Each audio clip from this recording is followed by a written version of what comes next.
अस्सलामुअलैकुम, मेरा नाम तहमीना यासिर है। मैं क्लिनिकल साइकोलॉजिस्ट हूँ। मैं फेसबुक, इंस्टाग्राम और यूट्यूब पर अपनी वीडियोस के ज़रिए ज़हनी मसाइल के बारे में अवेयरनेस और उनके इलाज के बारे में गाइडेंस देती हूँ। तो अगर आप मेरे चैनल पर नए हैं तो फ़ौरन मेरे चैनल को सब्सक्राइब करें और बेल आइकन को प्रेस करें ताकि हर नई आने वाली वीडियो के बारे में आपको नोटिफिकेशन मिले। और मेरी इस वीडियो को भी लाइक करें और शेयर करें ताकि ज़्यादा से ज़्यादा लोगों तक हमारा पैगाम पहुँचे। शुक्रिया।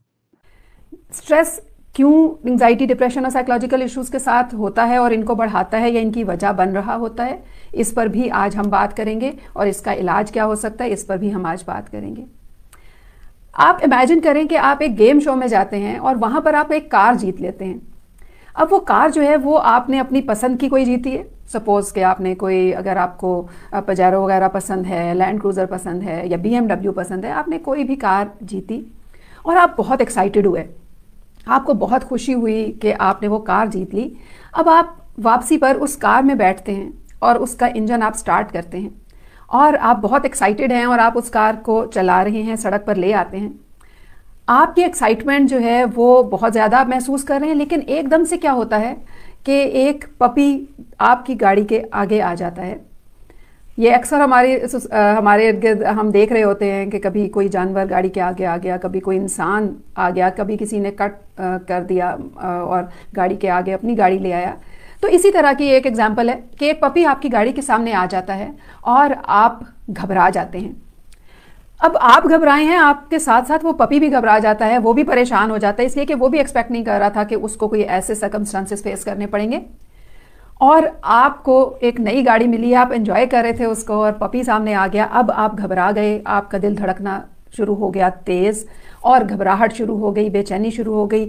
आपको हुआ कि ये पपी को मैं कैसे बचाऊं और अपनी गाड़ी को कैसे बचाऊं। और इसी कंफ्यूजन में, इसी घबराहट के साथ आप अपनी गाड़ी को कंट्रोल करने की कोशिश करते हैं, लेकिन इवेंचुअली आपका जहन जो है वो एकदम से आपको अलार्म देता है कि अब या तो पपी गाड़ी के नीचे आ जाएगा या गाड़ी को बचा लो। तो एकदम से आपका जहन जो है वो इस तरफ चलता है कि वो आपके पाँव को ब्रेक पर लगा देता है, यानी आप उस वक्त पे इमरजेंसी ब्रेक लगाते हैं और उस इमरजेंसी ब्रेक से आपकी गाड़ी रुक जाती है और पपी बच जाता है। पपी तो भाग जाता है, लेकिन आप घबरा जाते हैं, आप परेशान हो जाते हैं और आपके अंदर डिफरेंट सिम्टम्स प्रोड्यूस होते हैं। ये सिम्टम्स जो प्रोड्यूस होते हैं इनको हम कहते हैं कि स्ट्रेस की वजह से डिस्ट्रेस आ गया आपकी बॉडी पर। अब ये जो स्ट्रेस की वजह से डिस्ट्रेस आया, इसको हम थोड़ा सा इसको जानेंगे कि ये क्या होता है।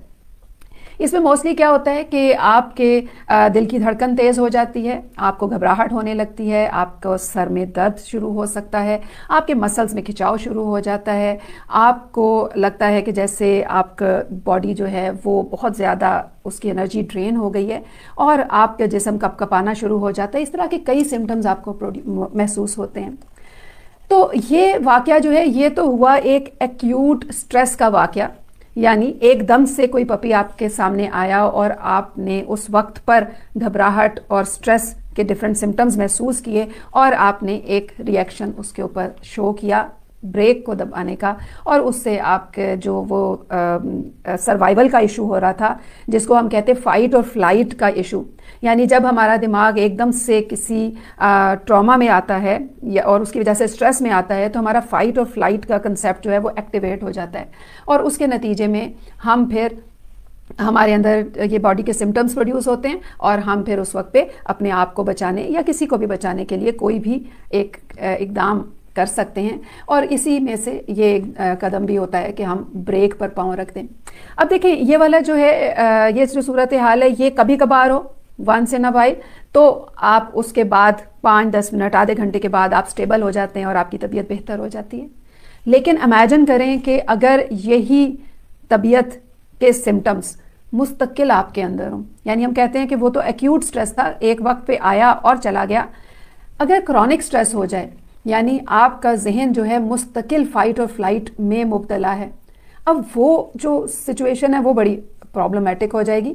यानी ब्रेन मुस्तकिल सर्वाइवल के लिए स्ट्रगल कर रहा है, मुस्तकिल वहाँ पे एक्सेलरेशन पे पाँव आ रहा है और मुस्तकिल ब्रेक नहीं लग रही है और सिम्टम्स हो रहे हैं।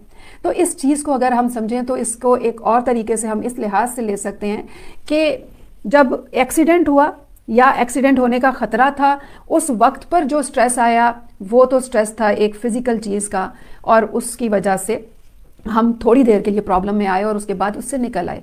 लेकिन अगर यही जो स्ट्रेस है ये दिमाग के अंदर हो, यानी जैसे सपोज़ बाहर एक शेर है और दिमाग के अंदर एक शेर है, बाहर जो शेर है उससे तो जब बच गए तो आपकी तबीयत बेहतर हो गई, लेकिन जो दिमाग के अंदर का शेर है, अगर वो शेर दिमाग में आ चुका है तो वो दिमाग में तो मुस्तकिल आपको तंग करेगा। और दिमाग का शेर कौन सा होता है? वो आपके फियर्स होते हैं, आपका डर। फियर्स कौन कौन से? बहुत सारे फियर्स होते हैं हमारे। मौत का खौफ होता है, फेलियर का खौफ होता है, रिजेक्शन का खौफ होता है, अपने आप को किसी की वजह से नुकसान पहुंचने का खौफ होता है, दूसरों के नाराज़ होने का खौफ होता है, टॉक्सिक बॉस है अगर उसका खौफ होता है, एग्ज़ाम आने वाला है, पढ़ाई नहीं हो रही, टेंशन हो रही है, ये खौफ भी आपको प्रॉब्लम दे रहा होता है। ये सारे खौफ जो हैं ये हमारे दिमाग के अंदर वो शेर हैं जो कि मुस्तकिल हमें डरा रहे होते हैं, और हम इनके डर की वजह से हम हर वक्त फ़ाइट और फ्लाइट में मुब्तला होते हैं। यानी मुस्तकिल हमारा जहन जो है वो लड़ रहा होता है, जंग लड़ रहा होता है। अब ऐसी सूरत हाल में जब हमारा जहन मुस्तकिल जंग लड़ रहा है तो हम स्ट्रेस्ड आउट होते चले जाएंगे, हमारे अंदर क्रॉनिक स्ट्रेस पैदा होता चला जाएगा, और इवेंचुअली क्या होगा कि हमारी बॉडी पर उसके असरात होंगे। अब बॉडी पर असरात क्या होंगे? हमारा सर दर्द जो है हो सकता है कि वो माइग्रेन की शक्ल इख्तियार कर ले, हो सकता है वो किसी और शक्ल में हमें तंग करना शुरू हो जाए। इसी तरह से हमारे मसल्स जो हैं वो जब उनमें टेंशन रही, मुस्तकिल रही, तो हमारे बैक के प्रॉब्लम्स हो सकते हैं, हमारे नेक के प्रॉब्लम्स हो सकते हैं। इसी तरह से बहुत सारे इश्यूज हमारे साथ हो सकते हैं। इसी तरह से हमारे अंदर एक और प्रॉब्लम आती है जिसको हमें समझना है, वो ये होती है कि जब भी हम सर्वाइवल के मोड में जाते हैं तो हमारा दिमाग कुछ कामों में एक्टिवेट हो जाता है और कुछ कामों को लेट कर देता है, डिले कर देता है कि ओके ये बाद में होने चाहिए। जैसे कि मिसाल के तौर पे जब आप इसी तरह से फाइट और फ्लाइट के मोड में आए तो उस वक्त पर आपकी बॉडी में एनर्जी लेवल बढ़ा, आप उस वक्त पे या भागोगे या मुकाबला करोगे, इसके अंदर आपकी एक्टिविटी शुरू होगी। इसलिए कि अगर शेर सामने आ गया या कोई आग लग गई तो उसके नतीजे में आपने अपनी ज़िंदगी को बचाने के लिए काम करने। तो उस वक्त पे क्या होता है? उस वक्त पे हमारी डाइजेशन का जो काम होता है वो स्लो हो जाता है। उस वक्त पे ये नहीं हो सकता कि हम सो जाएं या हमारा जहन रिलैक्स कर जाए। उस वक्त पे हमारा जहन स्ट्रेस में आ जाता है, उस वक्त पे हमारी नींद उड़ जाती है, उस वक्त पे हमारी भूख खराब हो जाती है, इसलिए कि डाइजेशन में प्रॉब्लम आ जाती है। हमारा जहन डाइजेशन पर, नींद पर और जो हेल्दी एक्टिविटीज़ हमारी बॉडी की हैं जो कि हमारे लिए ज़रूरी हैं उन पर तवज्जो नहीं दे रहा होता, इसलिए कि उसकी तवज्जो सर्वाइवल पे होती है। बचाना है अपने आप को उन शेरों से जो कि हमारे दिमाग के अंदर हैं। तो दिमाग के अंदर के शेर तो 24 घंटे हैं, और 24 घंटे आप उन्हीं के बारे में सोच रहे हो, परेशान हो रहे हो, तो हमारा दिमाग 24 घंटे उन्हीं के ऊपर फोकस करेगा। तो हमारा जो डाइजेशन का काम है वो भी ख़राब होगा, हमारी नींद भी ख़राब होगी, भूख भी ख़राब होगी, हमारी सारी हेल्दी एक्टिविटीज़ ख़राब होंगी। हमारी इन हेल्दी एक्टिविटीज़ के ख़राब होने से हमारी स्किन पर भी अफेक्ट आएगा, हमारा हेयर फॉल शुरू हो जाएगा, हमारे और प्रॉब्लम्स बढ़ेंगे। ये प्रॉब्लम्स बढ़ के फिर एंग्जाइटी, प्रॉपर एंग्जाइटी का जो डिसऑर्डर होता है उसकी शक्ल इख्तियार कर लेते हैं। हमारे अंदर डिप्रेशन जो है वो भी डिसऑर्डर की शक्ल इख्तियार कर लेता है, या कोई और साइकोलॉजिकल इश्यूज भी हमारे अंदर हो सकते हैं। तो ऐसी सूरत हाल में क्या किया जाए, वो क्या काम है जो कि हमें इससे बचा सकता है? अब कार जो होती है उसमें तो ब्रेक होती है, जिसको लगाया और अपने आप को बचा लिया, यानी कार बच गई क्यों? इसलिए कि ब्रेक लगाई थी। पपी बच गया क्यों? इसलिए कि ब्रेक लगा दी थी। लेकिन अगर हमारा दिमाग जो है वो परेशान सोचों के साथ चले जा रहा है तो उसकी ब्रेक कहाँ है? तो हमारे दिमाग के अंदर भी एक ब्रेक होती है, हमारे अंदर भी एक ब्रेक होती है जिसको कि हम लगाते नहीं हैं, हमें पता नहीं होता कि हम इस ब्रेक को कैसे लगाएं। अब हम बात करेंगे कि ये ब्रेक क्या होती है। देखिए, सबसे पहले आपने समझना है जो स्ट्रेस होता है ये हमारा ऑटोनॉमिक नर्वस सिस्टम होता है इसके साथ रिलेटेड, जिसको ये एक्टिव कर देता है। ऑटोनॉमिक नर्वस सिस्टम जो है ये फाइट और फ्लाइट के मोड में वर्क करता है, यानी आपके अंदर उस वक्त पे सर्वाइवल का जो इशू है ये ऑटोनॉमिक नर्वस सिस्टम हमारा एक्टिव हो चुका है। अगर स्ट्रेस मुस्तकिल है अंदर के शेरों का तो वो ऑटोनॉमिक नर्वस सिस्टम मुस्तकिल वर्क करता रहेगा, और उसके नतीजे में हमारे जो हेल्दी हमारी एक्टिविटीज़ हैं, हमारी जो हेल्थ रिलेटेड इश्यूज, जो हमारी सेफ्टी मेजर्स हैं, वो सब हमारी जो हैं एट स्टेक आ जाएंगी। तो इसकी जो ब्रेक है वो होती है वेगस नर्व। वेगस नर्व जो है ये इसके साथ ही काम कर रही होती है, लेकिन अगर हम उसे काम कराएंगे तो वो करेगी, वो ऑटोमेटिक नहीं होती। ये जो ऑटोनॉमिक नर्वस सिस्टम होता है ये ऑटोमेटिक होता है, जैसे ही स्ट्रेस आया इसने तो चलना ही चलना है। और अगर स्ट्रेस मुस्तकिल महसूस कर रहे हैं दिमाग के शेयरों का, तो फिर तो ये हर वक्त चलेगा ऑटोमेटिकली, आप इसको रोक नहीं पा रहे होगे। लेकिन रोकने के लिए वेगस नर्व को हमने खुद चलाना होता है, खुद एक्टिव करना होता है। खुद उसको हम एक्टिव करेंगे तो वेगस नर्व जो है वो अपना काम करेगी। अब वेगस नर्व जो होती है ये किस तरह से अपना काम करती है, इसका काम क्या है और ये हम किस तरह से इसको एक्टिव कर सकते हैं, इसको हम कहते हैं ये हमारे दिमाग की ब्रेक होती है, जो कि हमारे दिमाग को एक जो है सर्वाइवल का मोड यानी फाइट और फ्लाइट का मोड, उससे निकाल के एक और मोड में ले जाती है। वो होता है रेस्ट एंड डाइजेस्ट, यानी फाइट और फ्लाइट से रेस्ट एंड डाइजेस्ट, यानी हमारे दिमाग को काम एंड क्वाइट करके, रैशनल करके हमारे दिमाग को रेस्ट और डाइजेस्ट के ऊपर फोकस कराती है। तो सर्वाइवल से रेस्ट और डाइजेस्ट में कैसे हम अपने आप को ला सकते हैं, इसके लिए हमें अपने साथ खुद मेहनत करनी होती है। ये मैंने आपको बताया ऑटोमेटिक नहीं होती है। अब खुद मेहनत किस तरह से होगी, इसके हवाले से आपने ये बात समझनी है कि वेगस नर्व जो है ये रिलैक्सेशन के साथ चलती है, यानी जितना आप अपनी बॉडी को रिलैक्स करते चले जाएंगे उतना ही वेगस नर्व की एक्टिविटी होती चली जाएगी, फास्ट होती चली जाएगी और वर्किंग में आ जाएगी ये, और आप अपने आप को सर्वाइवल मोड से यानी ऑटोनॉमिक नर्वस सिस्टम की एक्टिविटी जो है उससे हटा के रिलैक्सेशन की एक्टिविटीज़ की तरफ फोकस कराओगे। तो वेगस नर्व को हम एक्टिव करते हैं अपने रिलैक्सेशन के साथ। अब रिलैक्सेशन जो है वो मैं आपको बारहा बता चुकी हूँ, लेकिन आज हम इस पे एक और तरीके से फोकस करेंगे। रिलैक्सेशन को हम 3 हवालों से फोकस करेंगे। वो 3 हवाले ये हैं कि पहली रिलैक्सेशन होगी डायाफ्राम की रिलैक्सेशन डीप ब्रीदिंग के साथ। जब आप ब्रीदिंग करते हैं डीप और रिलैक्स्ड, तो आपकी ब्रीदिंग जो रिलैक्स ब्रीदिंग है ये वेगस नर्व को एक्टिव करती है। इसी तरह से जब आप ब्रीदिंग करते हैं और उसके बाद आप अपने मसल्स को रिलैक्स करते हैं, जैसे कि आपने एक गहरा सांस अंदर लिया और उसके बाद अपने मसल्स को ढीला छोड़ा, तो ये 2 स्टेप्स जो हैं ये आपके वेगस नर्व को एक्टिव कर रहे हैं। अब स्ट्रेस दिमाग के अंदर है और वो आपको तंग कर रहा है और आप फोकस कर रहे हैं वेगस नर्व पे। आप कहते हैं कि वो फाइट एंड फ्लाइट जो है वो तो आ रही है, मुझे फोकस करना है वेगस नर्व पर और मुझे अपने आप को रिलैक्सेशन देनी है, डीप ब्रेथ लेना है और मसल्स को रिलैक्स करना है।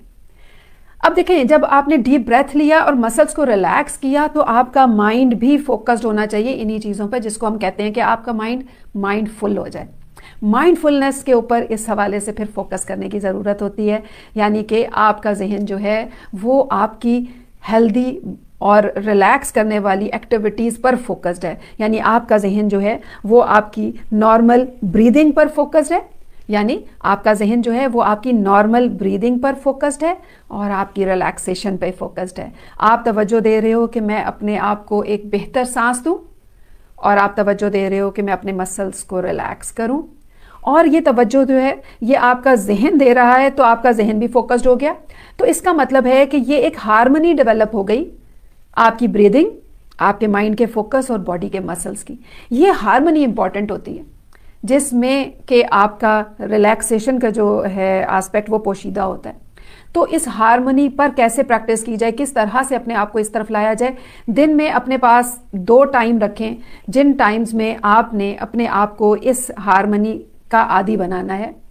इसमें हम 3 एस्पेक्ट्स ले रहे हैं, यानी आपकी ब्रीदिंग, आपकी मसल रिलैक्सेशन और आपका माइंड। अब माइंड का फोकस ब्रीदिंग पर और मसल रिलैक्सेशन पे। तो इसको जब हम फोकस करते हैं सुबह के टाइम में आधा घंटा फोकस कर लें। आधा घंटा मैं इसलिए कह रही हूँ कि जब आप माइंडफुलनेस को भी साथ अटैच करेंगे तो आधा घंटा या 15-20 मिनट आप बहुत अच्छे तरीके से अपने आप को रिलैक्स कर सकते हैं। और रात को सोने से पहले भी अपने आप को रिलैक्सेशन दे दें, तो इसके नतीजे में ये होगा कि आप अपने दिमाग के जो ऑटोनॉमिक नर्वस सिस्टम है उसकी एक्टिविटी के अगेंस्ट काम कर रहे होंगे और आपका दिमाग जो है वो रिलैक्सेशन की एक्टिविटीज़ पर फोकस कर रहा होगा। वेगस नर्व एक्टिव हो जाएगी और आहिस्ता आहिस्ता जब आप इस पर मुस्तकिल काम करेंगे डेली बेसिस पर, तो आपकी वेगस नर्व जो है वो उसकी एक्टिविटी बढ़ेगी और ऑटोनॉमिक नर्वस सिस्टम की एक्टिविटी कम होगी और जो दिमाग के शेयर हैं उन पर आप एक तो रिलैक्सेशन के साथ काबू पा लेंगे और दूसरा फिर इसमें स्टेप जो अगला स्टेप आ जाता है वो होता है कि अपनी सोचों को बेहतर बनाना, अपनी कॉग्निटिव रीस्ट्रक्चरिंग करना। कॉग्निटिव रीस्ट्रक्चरिंग जो है वो हम थेरेपी सेशंस में करते हैं, जिनमें हम स्टेप बाय स्टेप आपके जहन को एक्सेसिव थिंकिंग से नॉर्मल लेवल की थिंकिंग पर लेकर आते हैं, फिर नेगेटिव थिंकिंग से पॉजिटिव थिंकिंग पर लेकर आते हैं, फिर प्रॉब्लम फोकस्ड थिंकिंग से सॉल्यूशन फोकस्ड थिंकिंग पर लेकर आते हैं और आहिस्ता आहिस्ता आपके थॉट पैटर्न्स जो कि फॉल्टी थॉट पैटर्न्स होते हैं वो आपके रीस्ट्रक्चर होना शुरू हो जाते हैं और आपको एक बेहतर सोचने का अंदाज मिल जाता है।